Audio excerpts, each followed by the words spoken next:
So you had to wait for 12 months or more to get your hotspot. The price of helium's gone down significantly since you ordered, and so have the amount of rewards that were getting issued each month. And to make things even worse, the Helium network itself is only generating $6,500 from being used each month. In this video, we're going to be having a look at what this actually means for you as a hotspot owner and why it's not as scary as everyone makes out. So before we get into it, a quick note on why I made this channel to begin with. I do a lot of research on a daily basis into Helium and similar Web3 and crypto projects due to the nature of my work. And so I want to save you guys time and bring you very concise videos of the most important information that you need to know about Helium. But I'll also be talking about other projects like HiveMap or WeatherXM. If you don't know those, go and give them a Google, and letting you know how you can maximize your income based on being early to these new projects. But let's get into today's topic. Why is the amount of revenue generated by use of the Helium network so small?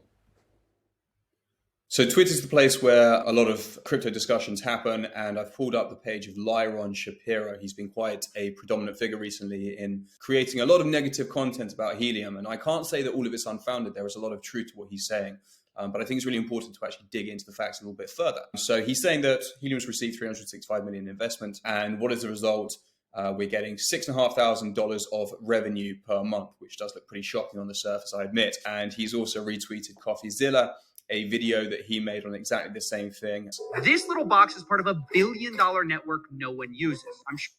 No one uses the network. Must be a Ponzi is what everyone's basically saying at the moment. I can't say I blame them for their opinions. If you're not so deep into the project, it does look pretty bad. And so it's an incredibly valid concern to have. What I don't think they fully understand is the reasons why revenue is so low at the moment. And I think the main factor that you have to consider is actually the age of the network. Yes, it's 3 years old. But from a usability perspective, I think that the network's only really been usable since the release of the light hotspot update, since the hotspot stopped syncing to the blockchain. And to be honest, it's only been since earlier this year, maybe 6 months ago, where there was enough coverage to actually justify using the Helium network as an alternative to anything else that's out there.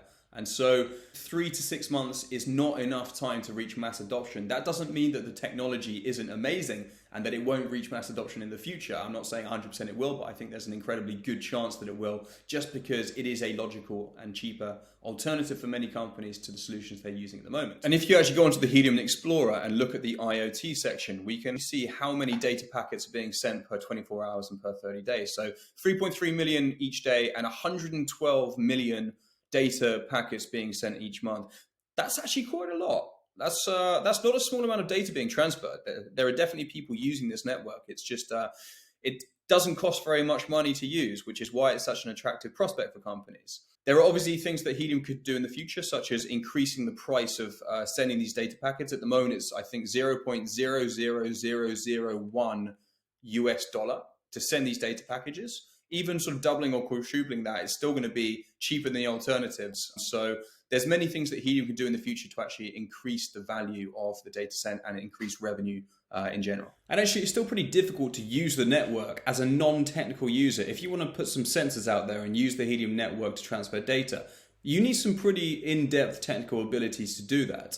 The Helium team, Nova Labs, they've been concentrated on other stuff such as the blockchain issues and haven't had enough time to put into the user experience. And it's only now that they and actually the wider community is starting to develop solutions to enable non-technical people to start using the network. And it's worth noting as well that the move from the Helium blockchain to the Solana blockchain is going to free up a lot of developer time to focus on other things, such as making the network more usable for non-technical users, which will help with the adoption and therefore the revenues of the network.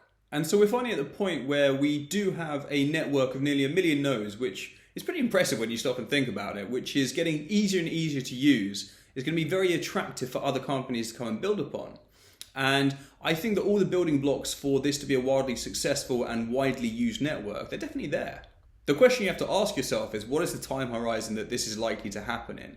Is this going to be something that takes 1 year? I don't think so. Could it be 2 years, 3 years, or 5 years? I think that's probably a lot more realistic, meaning that we are still very early when it comes to adoption of the network. And we're going to see more and more projects like WeatherXM coming online, utilizing this infrastructure that we've put out there. And when you actually speak to people in the Helium community who are currently working on building solutions, working with farmers, with pubs, with whoever it might be, to develop innovative solutions on the Helium network, it's quite amazing what's being done at the moment. I think that's only going to carry on growing, which is exactly what we need for revenues to go up and for use of this network to explode.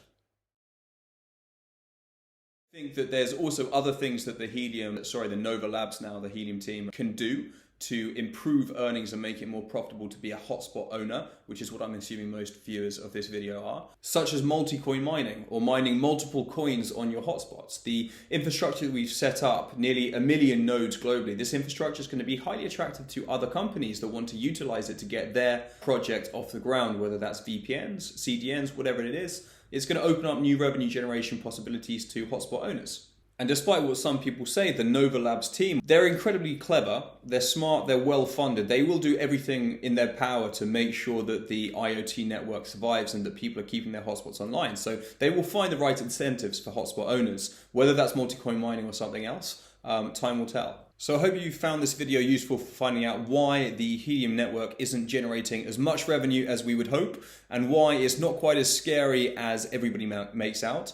And if you want to stay updated with things such as multi-coin mining, other revenue generation opportunities for you as a hotspot owner, and general updates on the Helium network, hit the subscribe button below, hit the little bell icon, and you will get a notification every time I release a video.